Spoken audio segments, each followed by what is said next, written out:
la Terre est ronde et il faut la préserver comme telle. On va parler à présent de One Future, One Planet et de ce projet, en tout cas, sur l'île aux Bénitiers. Il s'agira de la nettoyer, cette île, samedi et dimanche prochain. Alors, deux membres de One Future, One Planet est avec nous. Il s'agit d'Alain Bertrand et de Xavier Koenig. Bonjour. Bonjour. Merci d'être avec nous dans le Club du Midi aujourd'hui. Alors, on parle de cette campagne de nettoyage d'une île, l'île aux Bénitiers en l'occurrence. Pourquoi l'île aux Bénitiers en particulier? L'île aux Bénitiers en particulier parce que nous avons été sur les lieux.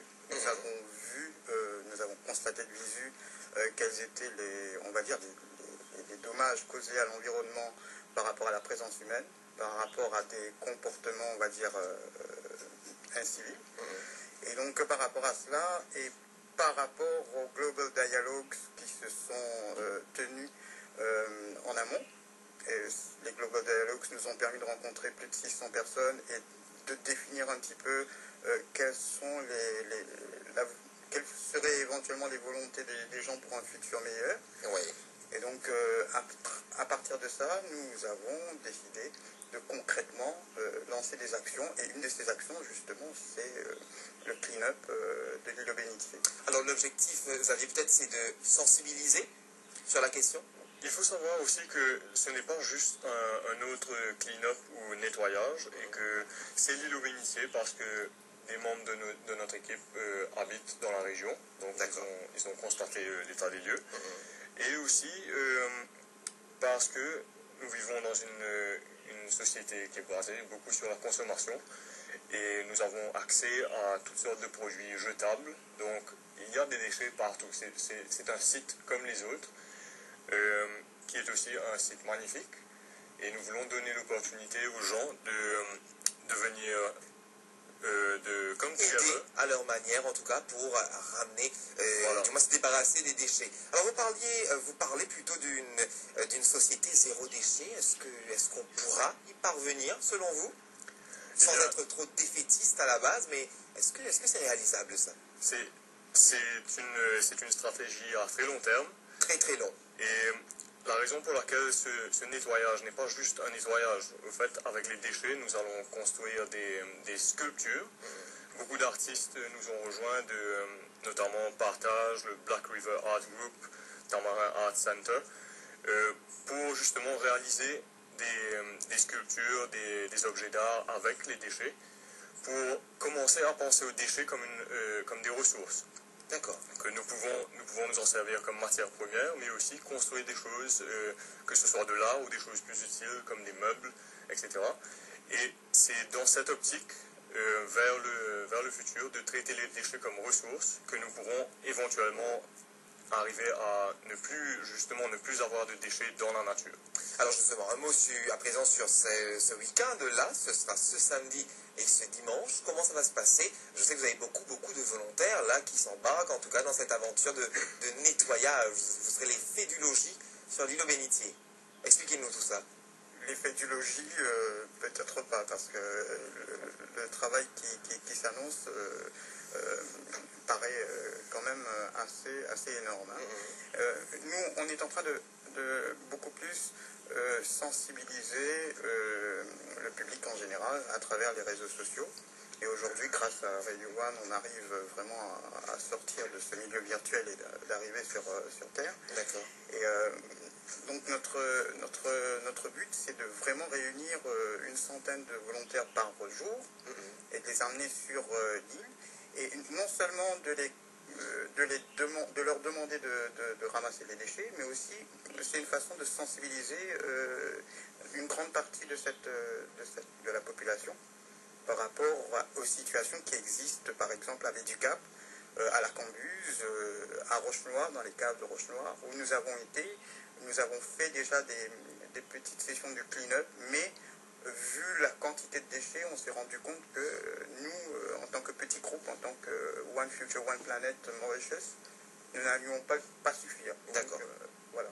Alors tout en tout cas cet appel aujourd'hui, que ce soit sur le virtuel ou sur le réel, aujourd'hui sur les ondes de Radio One, c'est d'appeler les Mauriciens, les conscientiser, les sensibiliser surtout à se joindre à votre cause certes, le nettoyage sur l'îlot bénitier, mais vous comptez, du moins si le temps le permet, de nettoyer aussi du côté de la Golette, de Cotorafin. Voilà, tout dépendra du nombre de volontaires qu'on aura. Donc le plus de volontaires, le plus rapide ce sera. Et si on termine avec l'îlot bénitier relativement tôt, on s'attaquera à certaines parties de la côte ouest au niveau de la Golette. Alors c'est connu, plus on est de fous, plus on rit. Alors j'espère qu'ils seront nombreux, en tout cas les Mauriciens, à répondre favorablement à votre appel et à venir en tout cas aider pendant ce week-end. Ça va durer de quelle heure à quelle heure? La journée, elle va durer combien de temps, quoi? Donc il y aura des navettes du débarcadère de la Golette, de 8h à 10h, des navettes gratuites. Important de le préciser, oui. Tout à fait. De 8h à 10h et de retour de 2h à 4h de l'après-midi, samedi et dimanche.